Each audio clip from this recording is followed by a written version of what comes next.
Hello mọi người, mình là Quỳnh Anh. Sau gần 2 năm, mình đã quyết định dừng việc theo đuổi con đường đại học ở Đức. Khoảng thời gian vừa rồi mình cảm thấy là mình đã rất là cố gắng và nỗ lực.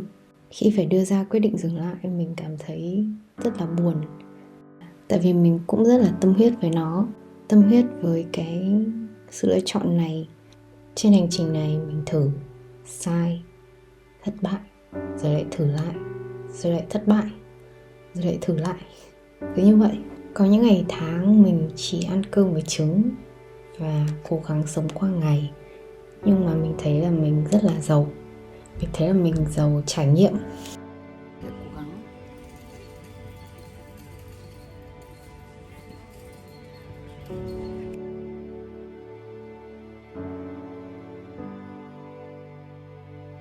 Mình rất biết ơn mọi người trong khoảng thời gian vừa qua đã theo dõi và ủng hộ mình. Điều này thực sự có ý nghĩa với mình. Cảm ơn mọi người rất nhiều.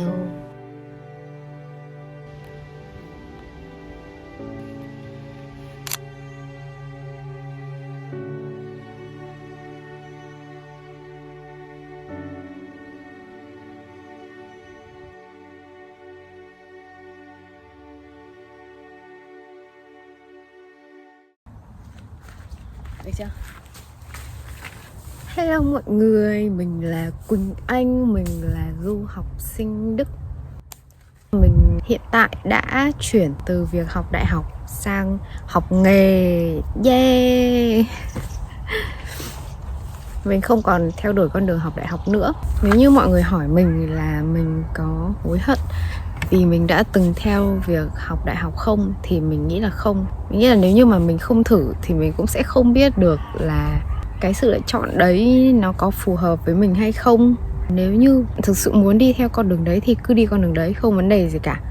Sau này sẽ không phải lăn tăn suy nghĩ ngày xưa nếu như mình chọn con đường đấy thì sao, nó có tốt hơn không. Ít ra thì mình có thể thử và mình biết được nó không phải là con đường phù hợp với mình.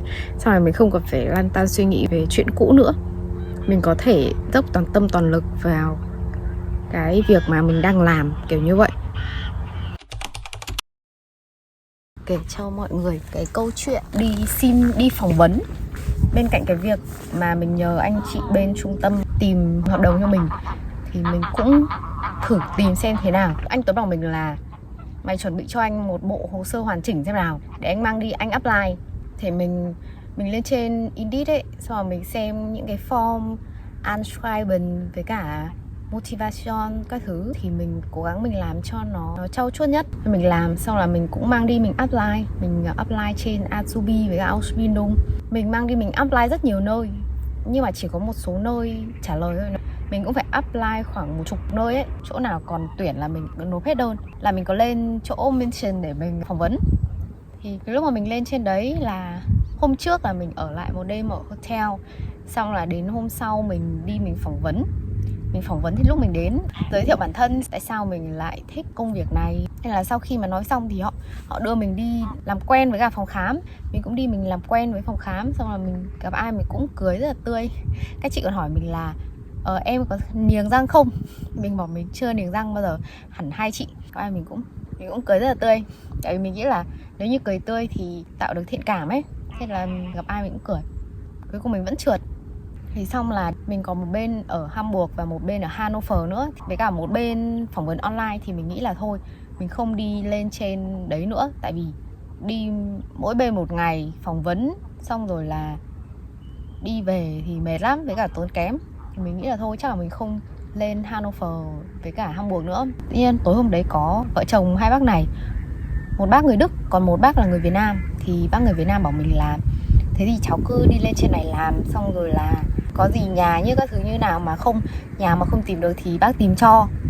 Thế là mình lại lên, mình bảo là không thể nào mà tự nhiên có hai người gọi điện cho mình như thế mà mình lại không lên được.